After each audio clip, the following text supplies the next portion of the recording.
अनन्तं विभुं निर्विकल्पं निरीहं शिवं सङ्गहीनं यदोङ्कारगम्यं निराकारमत्युज्ज्वलं मृत्युहीनं परं ब्रह्म नित्यं तदेवाहमस्मि।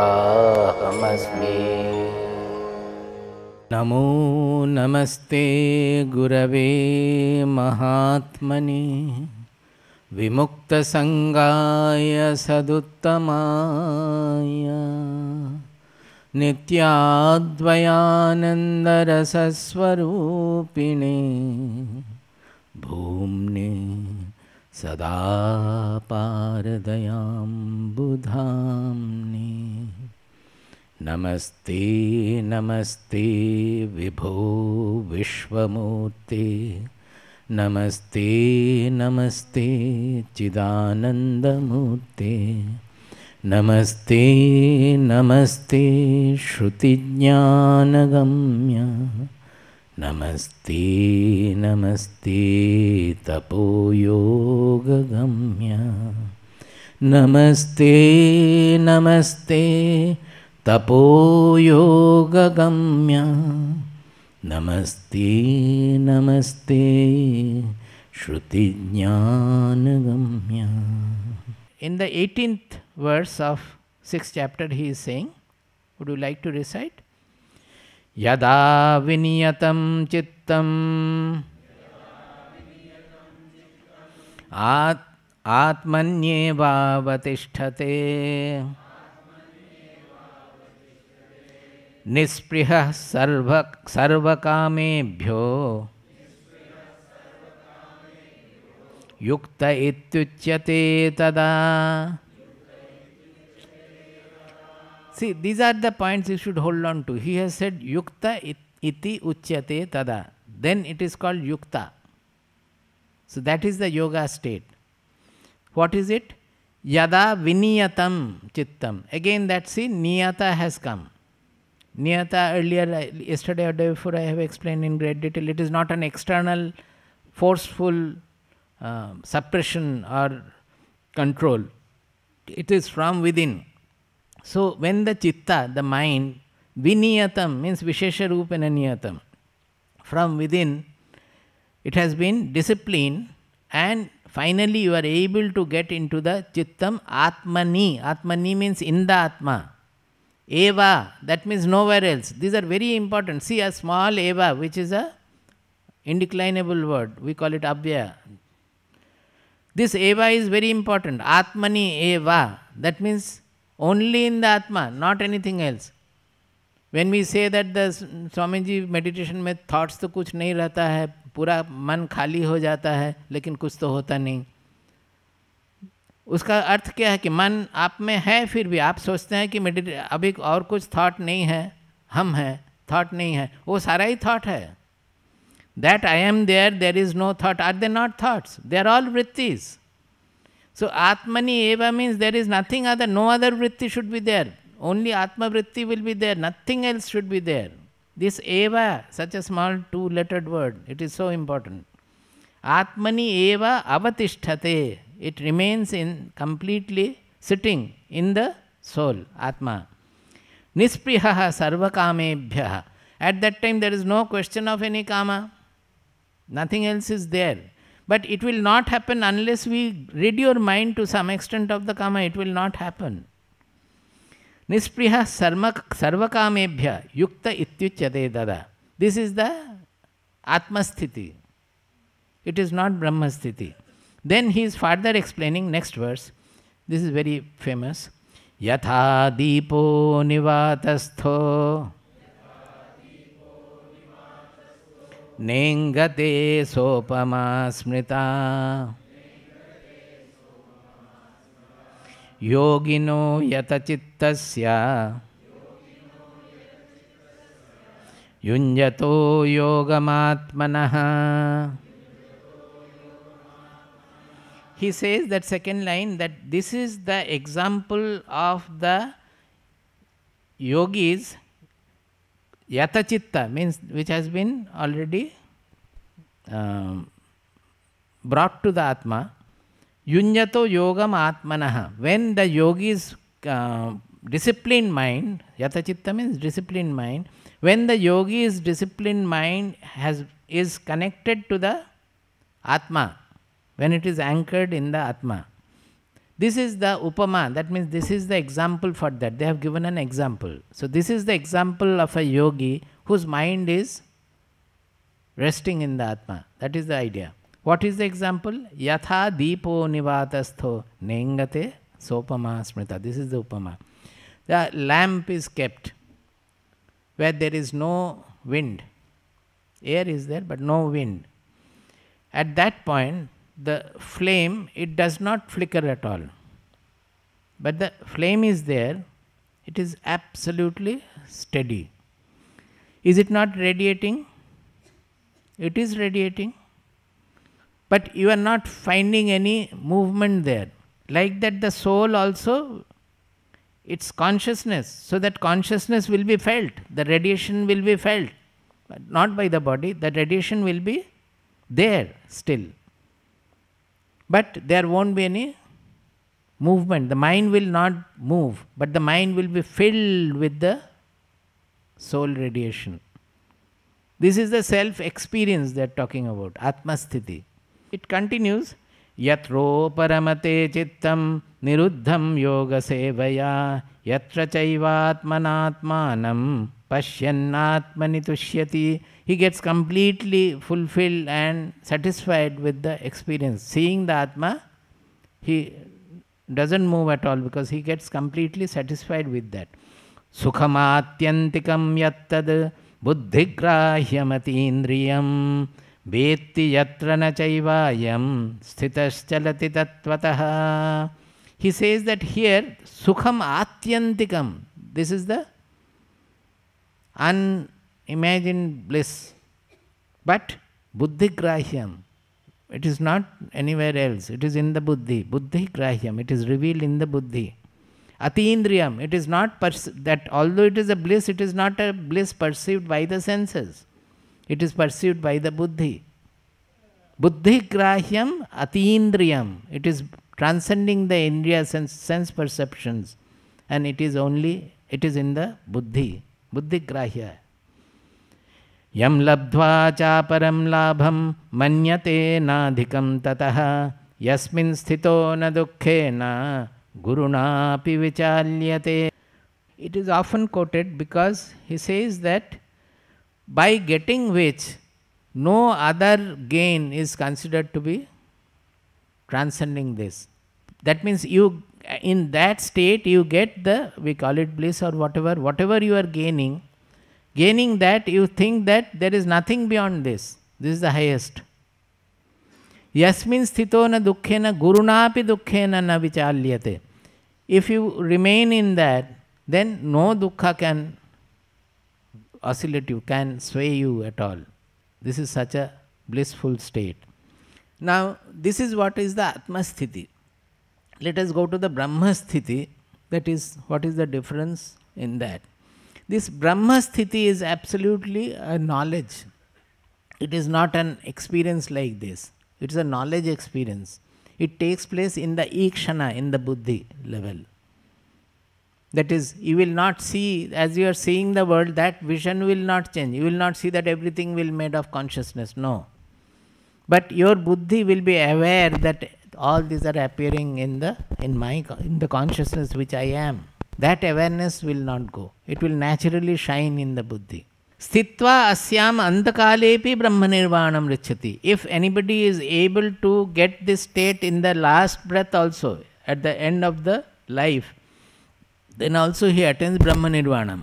That means it is not, why he is saying like this? It is not like the yajna, that you perform the yajna well, everything do now, and you will be told that after the body falls, after death you will go to this heaven or that heaven or Brahmaloka. You have to wait for the result. Suppose you have performed the yajna when you were 40 years old. You have to wait till your death. You may not die up to 100 years. So the result is not there. Only after you die the result will be there. You will not be able, nobody will be able to verify whether the result was there or not. You cannot disprove, you cannot prove also. So all these things can go fully. neither you can disprove. You cannot prove, you cannot disprove. So, but here it is direct, right then, there is no time lag. The moment your knowledge gets stabilized there, immediately is the Brahma Nirvanam. There is another aspect of it, Sthitva asyam antakalepi. So people will say that, why should I now let me enjoy all the sense and all, later on I will do the sadhana so that in the last breath I get to Brahma Nirvana. It will never happen. Throughout life practice करके भी जब नहीं होता है, last में जाके होगा क्या कभी? They give the example of the parrot which has been taught to say Krishna Krishna, Krishna Krishna, Krishna Krishna, Krishna Krishna. The parrots, they speak like that. But when the cat catches hold of the neck, that Krishna has gone. So like that our status, when the Mrityu will catch hold of our throat, then all Krishna will go, only we say tan, tan, tan, that's all. Then you go to 5th chapter 19, 20. 5th chapter 19 and 20. We will read this also. Ihaivatairijita sargo yesham samye sthitam manaha nirdosham hi samam brahma tasmat brahmani te sthitaha. See, again here he is saying Tasmat Brahmani te sthitaha. They are established in Brahman. But here he has come at the conclusion of the samatva yoga, that samya, it is not ordinary samya, that whatever the result, success or failure, I am poised. It's not a managerial discourse. It is an adhyatmika discourse. In managerial case, if you can keep your poise in, they use the Bhagavad Gita, but say that if you are poised in your success and failure, ये हो गया, वो तो elementary है, हो गया नहीं. This samya has to be taken to the ultimate level of atmaupamyena sarvatra samam pashyati Arjuna.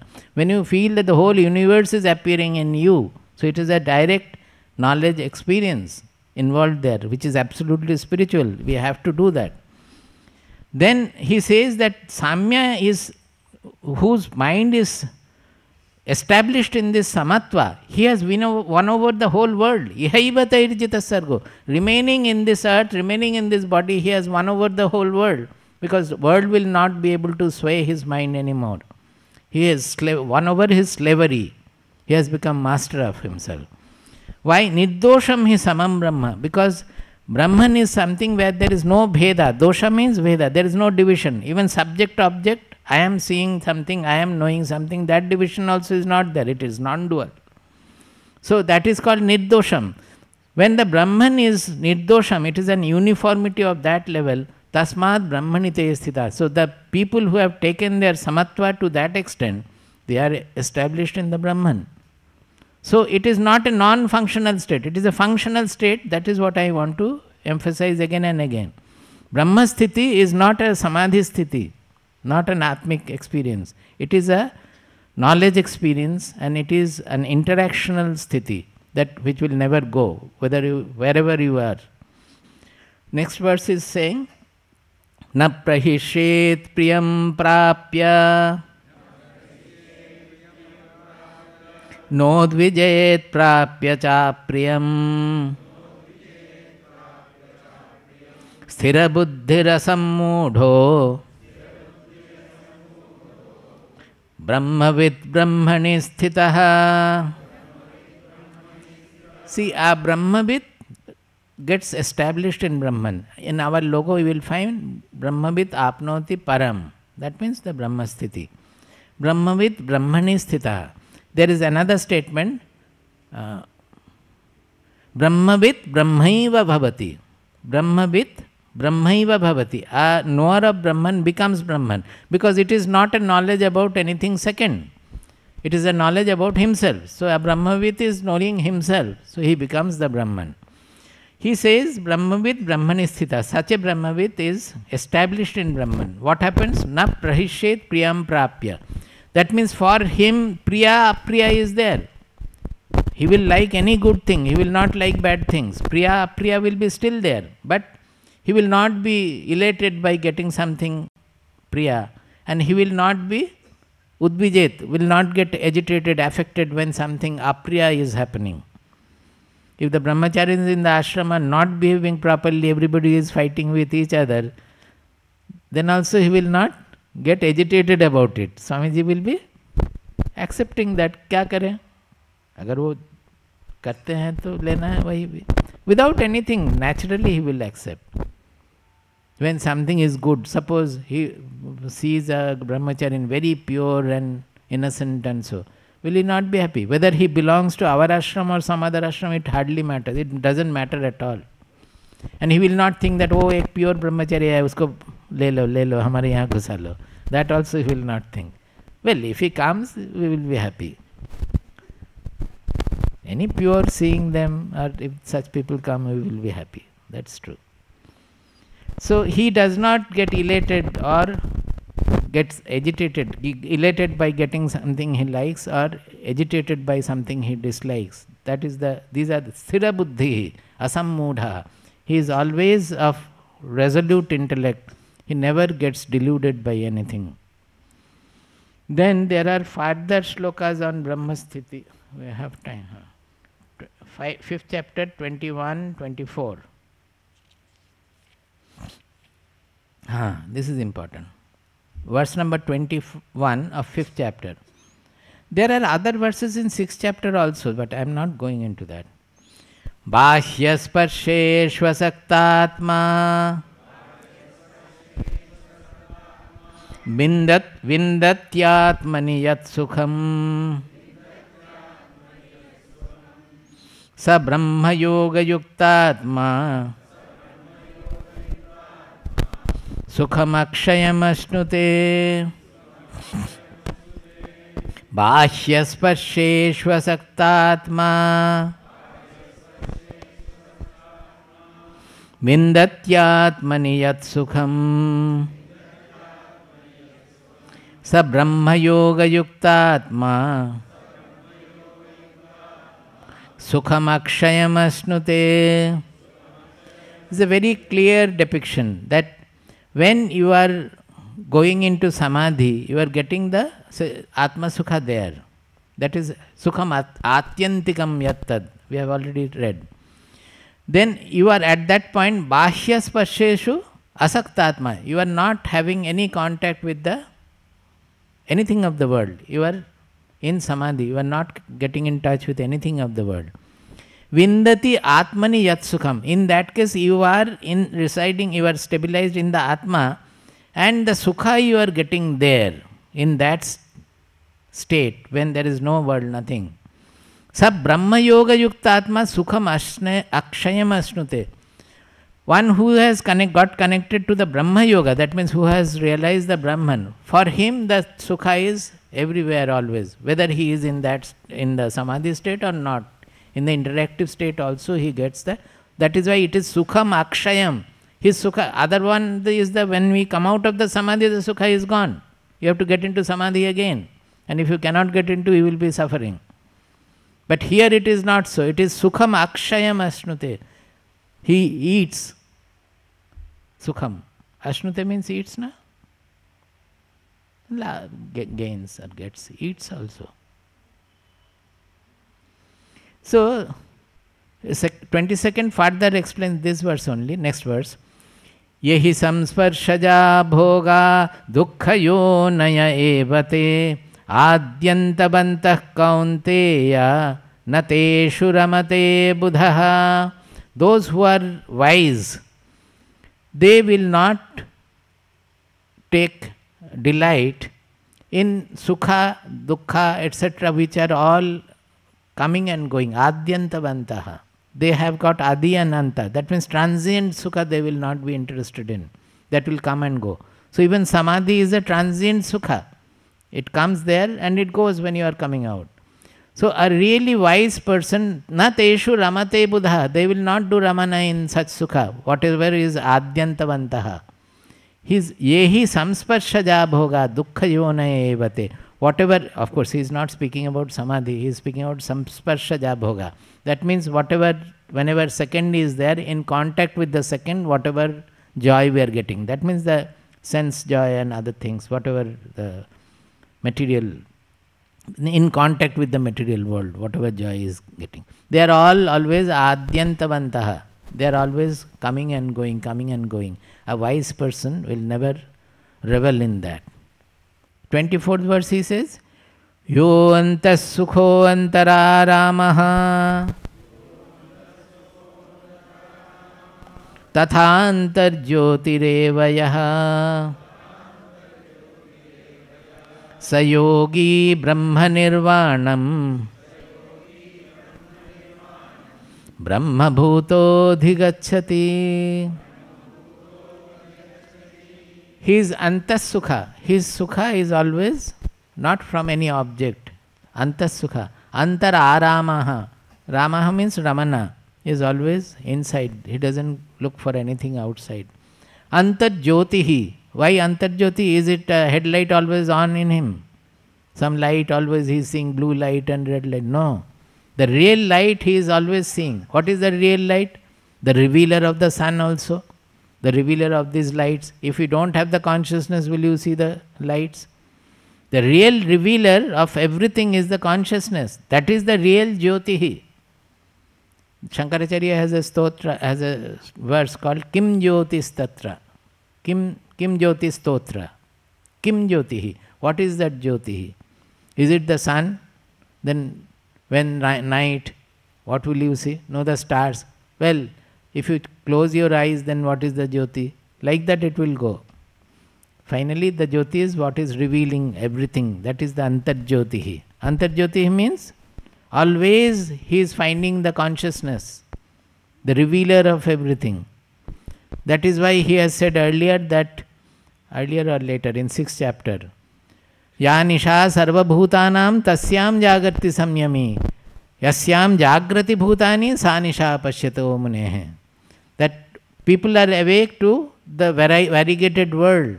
For the knower, that is, he is sleeping there. It is Ratri for him, it's night for him. And what is light and day for him, that is the Antar Jyotihi. There other people are sleeping because they don't see that.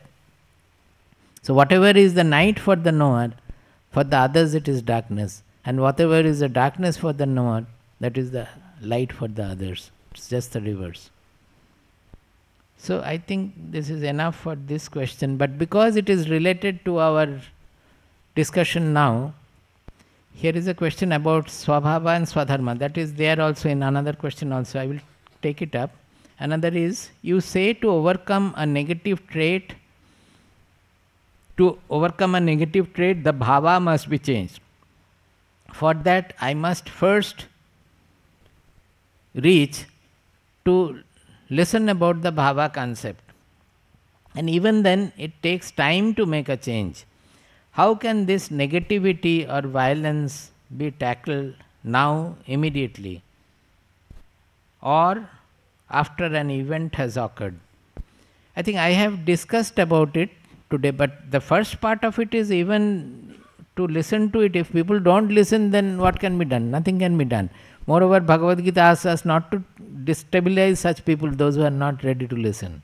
It's clearly a statement in 3rd chapter itself that not to destabilize such people, those who are doing with lot of attachment and all. Encourage them to do with attachment by showing your attachment, fondly you do. But then you can advise them about karma yoga and all. That is different. But don't try to destabilize them just by preaching karma yoga. Now, if they don't come to listen also, what can be done? Nothing can be done. The God wanted the world to be remaining deluded. So let us accept that delusion also, that people will be deluded. And that will give you some inspiration to get rid of the delusion also when others are deluded.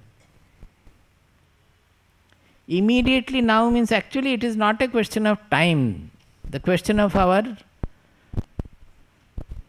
intention. One person has asked, related to this, that what is the difference between aspiration and desire and aspiration. This I often discuss, particularly for the college students and all, that desire and aspiration, they are absolutely different. Desire is there is always a time lag, that you desire something which will happen at the end of a certain time period or so. There is a time lag between that. It might be fulfilled, it may not be fulfilled. But aspiration is not at all a desire. It is a current force in you which is readily active. It is not looking at the end. That is why we say that desire for self-realization also has to be dropped finally. Initially it will keep away all other desires. So it is good initially. But once you have taken to this pursuit, then the desire for self-realization has to be dropped. Otherwise it will become a hindrance. And how can it be dropped? It has to be replaced by aspiration. Aspiration means whatever the self represents, you imbibe those virtues, those qualities. Self is all expanding, all embracing. So you try to get rid of your likes and dislikes, enmity and blamingness and all those things which are absolutely non-self-like. So whatever qualities the self represent, that expansion, lightness, embracing the whole world, not getting affected by anything. Unaffectedness is the property of the self, that it never gets tainted, never gets affected. So the unaffectedness, even if somebody abuses you, remaining absolutely unaffected. Listening to it, if any correction is needed, I will do. If it is not needed, kya kare? Theek hai. So aspiration is a current force in our system which takes us on the path. Every moment there is an evolution through the aspiration. Suppose, this is not a good example, but I am giving. Suppose you want to love can you ever say that I will love that person after 2 years? Is there any meaning? I will love that person after 2 years. When you feel the love, it is current in you. I love that person. I will love after some time. Even the baby has not been born. Can you say that I will love the baby after it is born? You have already developed the love for the baby which is not born. So it's a current force in us. So aspiration does, desire hinders. Everywhere aspiration towards goodness, aspiration for egolessness, aspiration for self, everything will always expand us, evolve us towards divinity. Whatever quality we want, we have to love that quality. Suppose people have said purity, how will it come? You love purity. It is so simple. By loving purity, purity will come. Because this love for purity is an aspiration for purity. I used to get purity from seeing some flowers like that yellow kanchana, that that kanchana is generally white, but yellow kanchana is there. It looks very pure, the petals. And many other flowers also. Just looking at the flowers, I used to drink purity from it. It can be drunk. I have spent many of the evenings, most of the evenings in Calcutta particularly, in a graveyard. That famous Park Circus graveyard is there. Huge graveyard. There all the old famous people, their grave is there. And they have beautiful angels there, made of marble and all, various angels. Some of those artists, I wonder even now, such pure faces of the angels they have depicted. So I used to sit there and constantly look at the angel's face and become like that. You can do it. It is love for the purity. Just by seeing it you can become. So much of purity I have drunk from the world. Not doing anything, just seeing. ये एक प्रश्न किए हैं. सृष्टि के आरंभ में सभी जीव एक समान होते हैं. कौन आपको बताया है? फिर किस प्रकार क्रमशः जीवों का पतन हो जाता है और वे विभिन्न प्रकार के दोषों को प्राप्त होते हैं? Not at all. Who told you that सृष्टि के प्रारंभ में सभी जीव एक थे? कभी हो सकता है क्या? सृष्टि के प्रारंभ में कोई जीव ही नहीं था. It's through the evolution it has happened. And if all are same, then how can it happen? That Srishti means difference. There cannot be any creation without differences.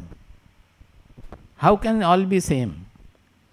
We have a story about Brahma that when he was alone, the Brahma, the creator, he has to be alone because already there is no creation. It is a concept only, model. So Brahma was alone. So when he was alone, he felt loneliness. See, He was one, he wanted to become Bahu, he wanted to become many. So he looked on all the sides and all the directions were created by that.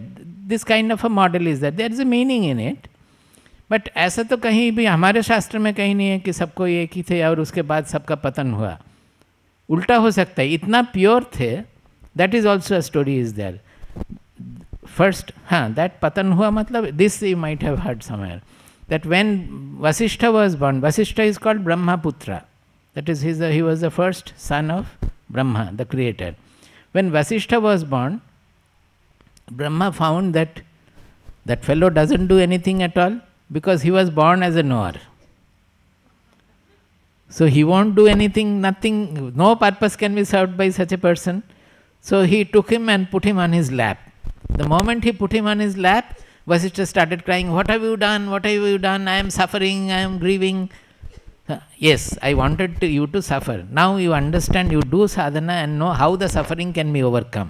And then preach to the world how the suffering can be overcome. That was Vasishtha. So these stories are there. It's not that all were same and they all fell from that. There's nothing like that. देखते हैं ना, तब हमारे मन में बहुत दुख होता है. हम अभी कितना दिन हुआ है, 12 दिन हो गए हैं, केवल साधना के प्रति बताए हैं. हम केवल साधना के प्रति बोलते हैं. ये सब मन में आपकी चिंता कब जाएगा मन से? इतना 12 दिन बॉम्बर्ड करके भी ये सब चिंताएं खत्म नहीं हो पाया, तो वो कैसे जाएगा? हमें समझ में नहीं आता. क्यों आप लोग ये सब सोचते हैं? It's all trash. इतना कुछ साधना के विषय में बता रहा है कि हर moment you can feel bliss, you can improve, you can evolve. Why are you thinking about this nonsense questions? Why should such thoughts come to your mind? All those trash thoughts of this, that and all, they are all theoretical. What will you do with that? Suppose it was like that. What will you do with that? Can you do your sadhana with that? Suppose it is true what you have written. What will you do by knowing that? Nothing can be done. They are all not sadhana oriented. Try to pick up only whatever will help your sadhana. Rest of it you throw off. The whole Shastra is full of so many things. You will be lost in the jungle. Not about the CDs, but I thought that every day I am forgetting to tell you. These centers actually are meant for not always to listen to Swamiji's lecture or my lecture or Ma's lecture. The centers are these are places where we can come and we can gain a lot of peace and evolution by reading or sitting quietly, because it has a sattvika atmosphere which can be utilized. When I was young, most of the days I used to go to, in Calcutta, Calcutta means as long as I was in St. Xavier's College, I used to go to the graveyard, I said. Because no center like CIRD was available, I used to go to graveyard, and looking at the angels, I was gaining purity there. But when I went over to the post-graduation and staying in the hostel there, whenever I had classes in Presidency College, from there I used to go to the Aurobindo Patha Mandir there. Neither Sri Aurobindo was there nor our mother was there. It was a Patha Mandir, a library with the photograph and all. I was not using their books also. I was not reading in the library. I used to go simply sit before the pictures and meditate there. And I have gained lot by doing it at the end of the college days, that is after 6 o'clock or 5 o'clock till evening when I had to get back to the hostel. Similarly, whenever there was I was in for some times in the other hostel where Aurobindo Bhavan was there. There also I used to go and meditate there. Wherever there is a Ramakrishna mission or so, I have gone there, read something. These centers are meant for imbibing sattvika guna, sattva guna. Without that, evolution will not happen in our mind and intelligence. So even if nobody is there, if we are not there, if we are not coming, people should come and simply sit here. Simply pass, and we have books also, they can read also. We have CDs and all, we can make arrangement for listening to CDs, provided somebody is there to manage. Everything will need some people to help in the process. But why this center is not utilized? At Delhi also we have always been saying that such a big center we have made, 15 years have passed. but it is not utilized by the local people at all. They only come to take some puja. For puja they need ashwatha leaf or banyan leaf or so, that they want to collect from the ashram. Or they want to use it for their dog to move around, or doing some yoga exercise, which we do not allow because the center is not meant for that. Now we are thinking of opening a library, but mind you, it is not a public library. It is a library of a spiritual center. So any book cannot be kept there. Mainly it will have our publications and whatever we feel to be helpful, like we generally follow all the Ramakrishna Mission publication texts and all. Similarly, there are other books also which we feel that will help the seekers. We will keep such books which are not mystic oriented. Mysticism we don't approve of. They will only delude the seekers. Not that they are not there, it is there, but they will only delude the seekers. So we don't approve of that. So after selection, we will keep the books. Any book cannot be kept there. It has to pass through the censor board of Swamiji, Nutan Swamiji and Ma, and then only it can be kept. But we need some people to manage the library also, to open it, to make the whole library ready. And once it starts, we can have plenty of books there. We can see what can be. That day we went to the book fair and got quite a lot of, at least 25 books we have got from there to keep in the library. We want people to do all these things. Ramayana, Mahabharata, all these people have not read Ramayana with the original shloka and the translation. Hindi तो ज़्यादा लाया, हमें हिंदी नहीं आता है. हम हिंदी लाए हैं किस लिए? सब कोई पढ़ेंगे इसीलिए, क्योंकि इनको लेक्चर समझ में नहीं आता है. उनके लिए हमें बहुत दुख है.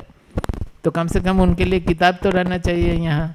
और स्वामी जी का किताबों का हिंदी ट्रांसलेशन नहीं है. जो है वो समझने से स्वामी जी का तत्व कुछ समझ में नहीं आएगा. स्वामी जी बोलता है तो हमने कभी नहीं बोले हैं.